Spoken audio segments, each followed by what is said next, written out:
Welcome back to my YouTube channel, ang Nanay.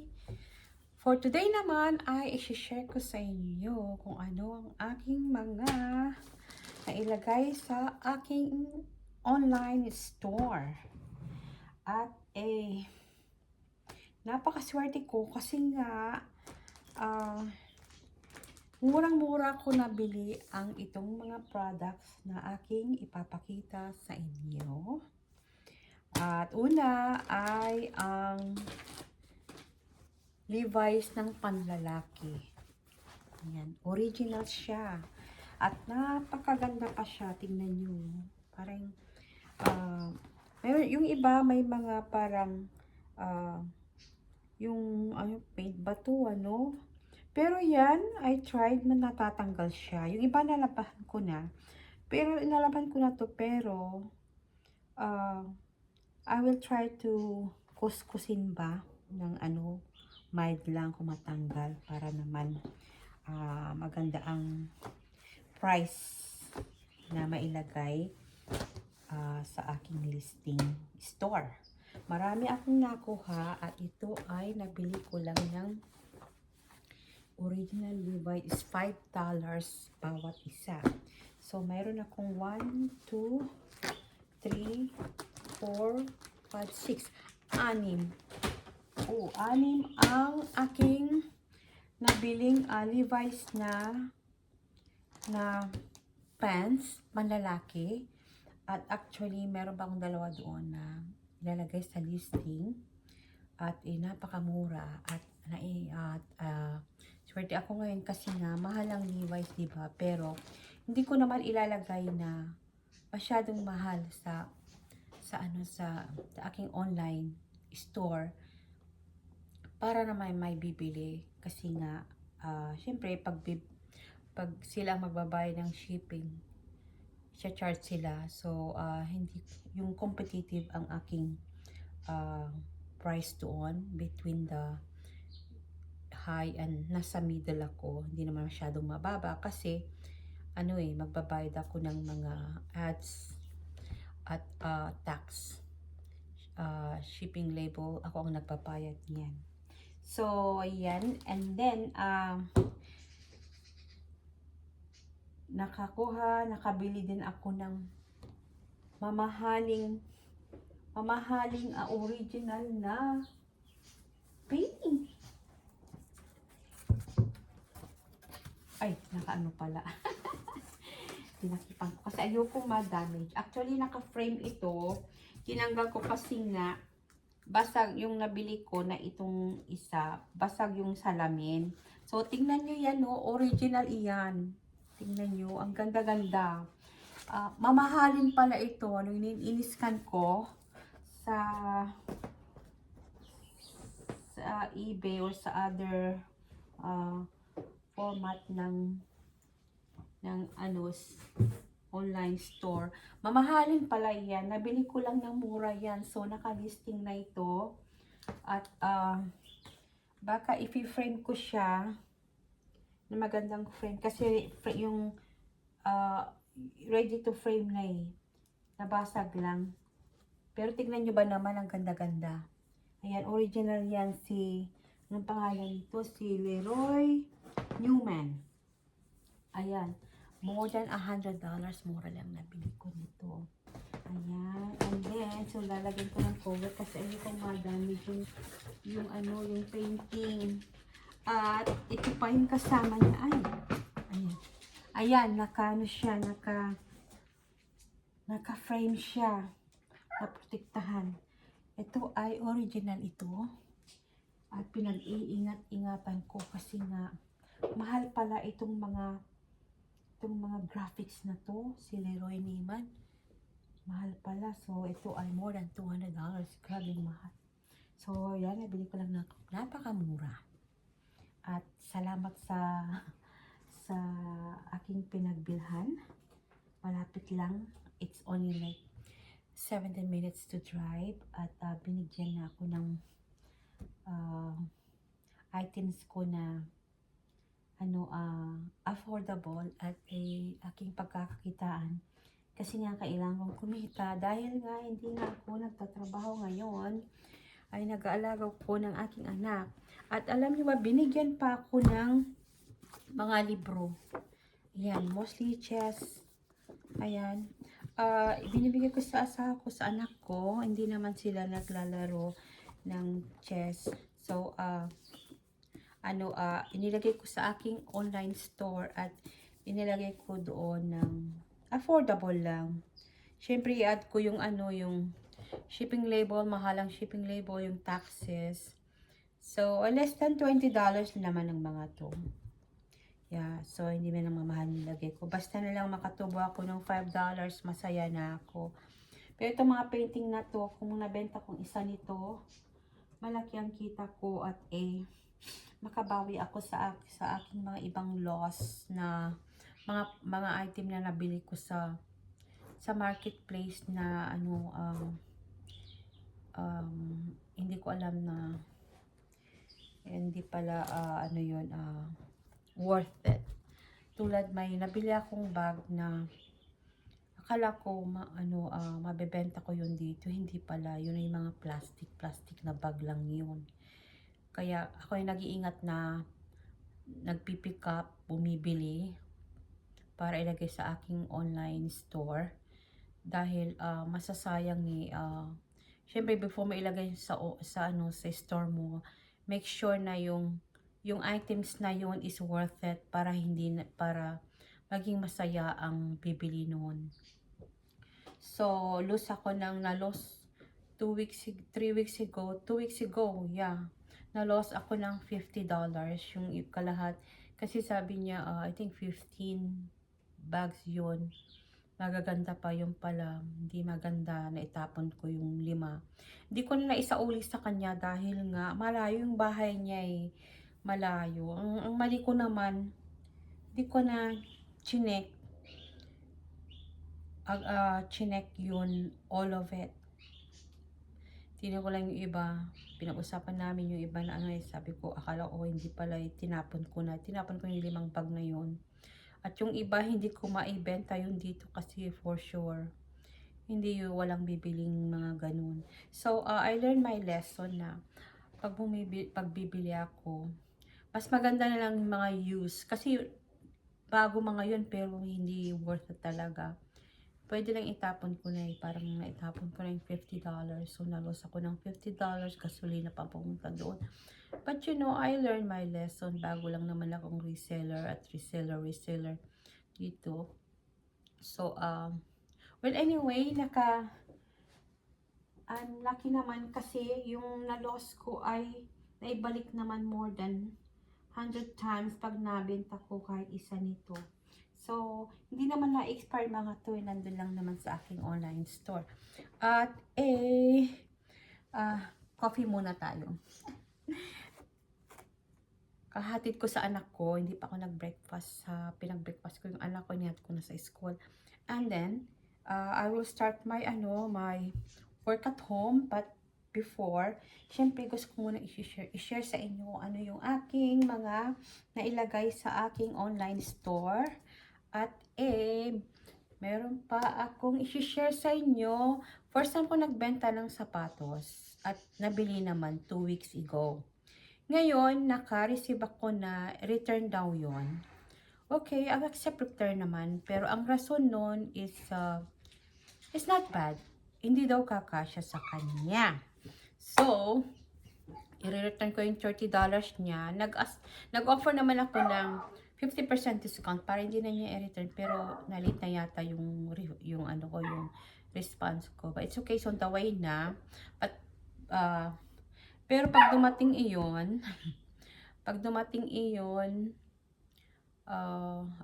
chichiken ko siya kung hindi nagamit. Kasi bago yun bagong sapatos yun na binili ko, wala lang box.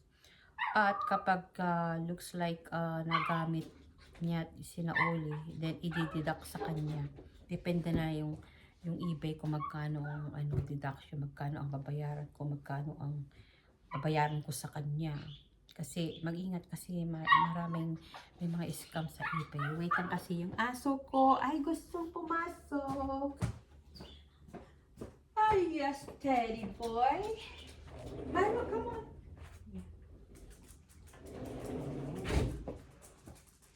So, nandito yung mga aso ko. Mga companion ko dito pag mag-isa ko sa bahay.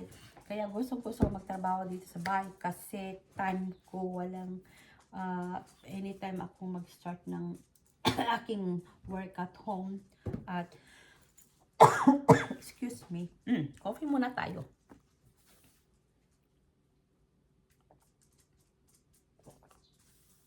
So, isa pa, bumili ako ng timbangan para gagamitin ko magkano ang timbangan nito. Pero alam niyo ba?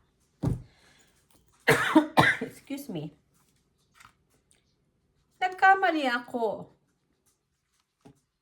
Timbangan ng prutas na maliliit pala. So, bibili pa ako ng tama. Hindi ko na isinauli. Kasi baka magamit ko. Excuse me. Hi. So, ngayon, I learned my lesson na kapag magbenta ng sapatos, kailangan kahit may size na dyan, kailangan ay i-measure ulit. Yan, ganyan ang measurement niyan. Yung pahaba ng ganyan. And then, i-measure dito. Ayan, ganyan. Para iwas ang returns. Siguro yung bumili, hindi niya alam kaano masyado yung size niya. Kailangan i-measure from the dulo to here. Sulat doon, o picture, and then yung dito. Yan, ganyan. Measure yan. Ilalagay doon o sa picture para alam. So, ito ay available size 7, sabi niya. Kaya lang walang box. Nakalagay na sa aking online store yan. So, ganyan ang magtinda ng sapatos. Kailangan malinis. Kahit bago, chichikin. Yeah, wala lang box. Pero kapag may bumili ng aking product, syempre maganda yung lalagyan para matuwa naman yung bumili, di ba? Kasi presentation. Saka original talaga. Kung hindi original, sabi mo hindi original sa description. So, ayan. Ready na yan. Nakalagay na sa aking listing yan. And then,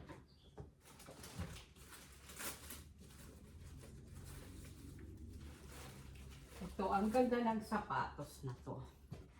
Ito, binili ko to.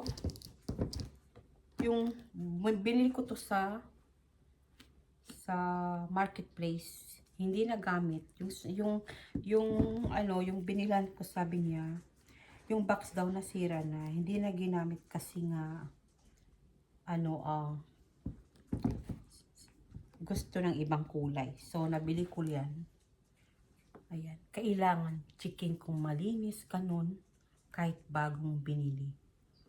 Yeah. Swerte na lang kung may magbibigay ng free. Pero marami nagbibigay ng free, pero iba use, ganun. Pero binibenta ko naman. Pero kailangan linisan. Pero ito, bago ito, napakaganda. Binibigay ko sa anak ko, pero hindi siya mahilig sa pink. Alam niyo naman, teenager na siya. Pag medyo bata-bata pa sila, mga bata, gusto pa nila ng ganitong tingnan nyo. Ganda-ganda. Yan. Nakalisting na yan. So, pag ganitong sapatos, kailangan sukatin. Sukatin. Ayan. Sukatin. So, ilalagay doon sa description. O, lalagay mo sa picture. Parang 10.4 siya. Inches yan. And then, yung dito niya, sukatin. Kahit nakalagay wide o regular, pero kailangan sukatin. Yes, yung dito. Yan. Para sigurado iwas ang returns. Kasi, mahirap pag madaming returns na sapatos. Siyempre, ako naman, pag bibili ako. Kasi pag bumibili ako ng sapatos, alam ko naman ang size ko eh. Kaya hindi ako nag-return ng sapatos. So, ayan. At nilagay ko sa protection niya kasi nga ayokong magasgas. Naghihinadian ako ng sombrero. Tingnan niyo. Itong sombrero na to, syempre, pag bili ka, wala namang box. Yan. Yan. Binili ko to saan ba yun? Yeah, sa store. Yan. Naka-sale siya. So, binenta ko siya ng affordable. Syempre, kailang bawiin ko yung magkano yung puhunan ko. Magkano ang babawiin ko yung ano dito, yung magkano ang shipping label, yung i-tax sa akin. Minsan, pag naka-promo yung aking products, i-charge ako. Kahit sombrero, swerte na lang kung more than $5 ako. O $5, masaya na ako. Tubo. Depende kung vintage to antique mga to, mamahalin. Doon ka talagang kikita. So, pag $5 above, masaya na ako sa kita ko. So, hindi pa nabenta. Wala pang ano. It's okay kasi nandito lang. Hindi naman sila na-i-expired. So, more on talaga ang mga nabenta ko for these 3 months. Sa marketplace, mga nakabenta ako ng, I think, mga $300. Pero yung mga $300 na benta ko ay galing dito sa bahay. Mga sapatos ng anak ko, sapatos ng asawa ko, damit niya, na magaganda pa talaga. Very excellent pa. Kasi maingat ako sa mga gamit nila.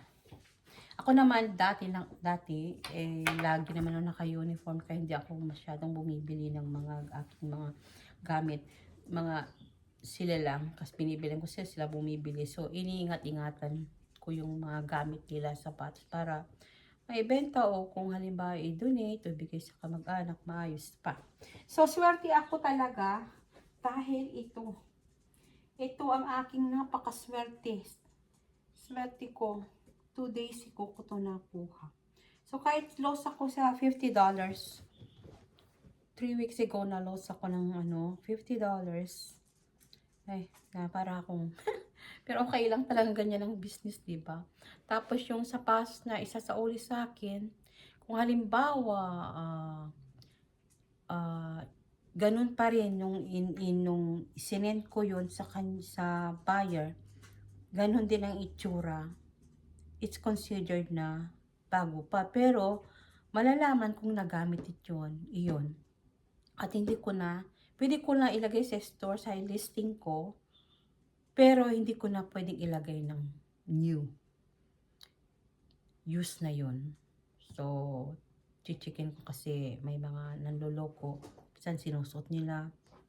Tapos isa sa uli. So, hinihintay ko, saka ko, pag maayos yun, na tulad ng from the start, na sinend ko yun, then ibabalik ko yung pera niyan, $30. So, pero pag nagamit yun halata, ipipicture ko yun, sisend ko sa kumpanya, sila magdi-decide. So, kaya mag-ingat-ingat sa pamimili sa labas dahil syempre pag ibenta mo wala ka namang kita, negative pa, diba? So what's the use, diba? So wag naman masyadong mahal. Pero ang aking mga products na mga madaming products ay Star Wars. Iningat-ingatan ko ang aking mga products ng Star Wars dahil ito ay hindi namin hindi namin binili ngayon as in. Ito ay 20 years ago.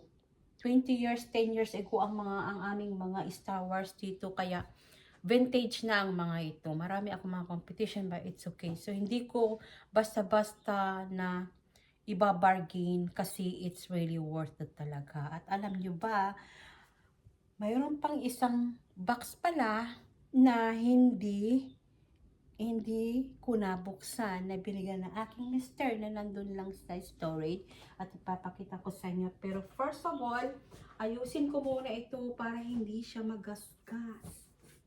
Ayan. Thank you sa aking pinagbilhan nito. Napaka-worth it. Sana mabili at iingatan nila. Ito naman, aayusin ko to. Ay, hindi ko yung ilagay sa baba. Kasi wala siyang frame. Hindi ko sana ibibenta. At ilagay ko na lang display sa bahay. Kaya lang mabigat siya. Mabigat siya. Baka mahulog. So, ganda diba? Tingnan niyo. Ganda-ganda. Tingnan niyo pang mayaman. So, papakita ko kung ano yung Star Wars na di pa ilagay sa aking store.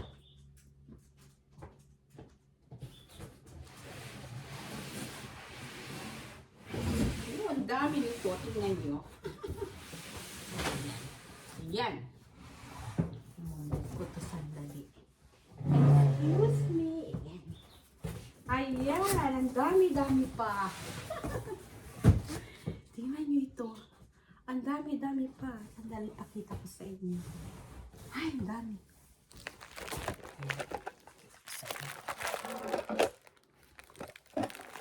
Ayan. Ayan, Star Wars. Sorry. Ayan mga yan. Star Wars yan. Ayan. Dami, diba? Ayan. So, yun mga liliit na figurine. Tulad ng ganyan. Ito yung mga liliit na figurine na 10 years na binili ng mister ko na 10 years ago, 15 years ago. So, hindi ko alam kung magkano ang isa, pero may na-check ako dito, $35. Yung iba is $15 ganun. So, syempre pupunasan ko siya ng yung soft, cloth. Kasi medyo may alikabok kahit nakasarado yan yung nilagay noon. Yan, nakalimutan ni mister. Sabi niya, hindi mo chinek yun, marami pa doon. Sabi, ang dami, grabe talaga, grabe. So, iba pa yung mga hindi ko inilagay, yung mga ibinigay ko sa anak ko. Dami talaga mga libo, mga 1,000, 2,000 na mga figurine. So, dilinisin ko to, punasan, and then, start ko ilagay sa aking online store. So far, maraming mga nag-i-inquire din. Pero, kunti pa lang ang aking nabenta. So, it's okay kasi nandyan lang yan sa aking online store. At hindi naman na-expire mga laruan. Habang tumatagal, nagiging mahal ang mga figurines. At, so, ito yung aking timbangan. Tingnan nyo. Timbangan, liit-liit. Pang pang mga prutas. Pero pwede kong gamitin ito, di ba? Ayan, pwede pa. Pwede. Ounce. Convert ko sa, sa pound. So, pwede. Pero bibili ako ng malaki, as in malaki. At, hindi ko mahanap yung roller. Na may roller kaming maganda talaga. Kaya lang, hindi ko siya mahanap. So, bumili ako ng binili ko sa Michaels. Mahal pa lang ganito. Alam niyo ba magkano to? It is like almost like $9. Almost $10. Mahal pala. Grabe. So, yan ang ginagamit kong measurement. At bibili ko ako ng aking timbangan na yung talagang pantimbangan.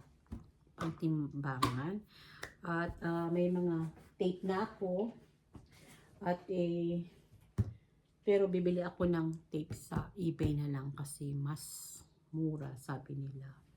At for now, ang aking gagawin ay aking maglilinis ng pupunasan ko siya. Wala silang damit. May konting alikabok. At maglalagay ako sa listing. So, for now, thank you for watching. At please follow and subscribe. Likes na rin.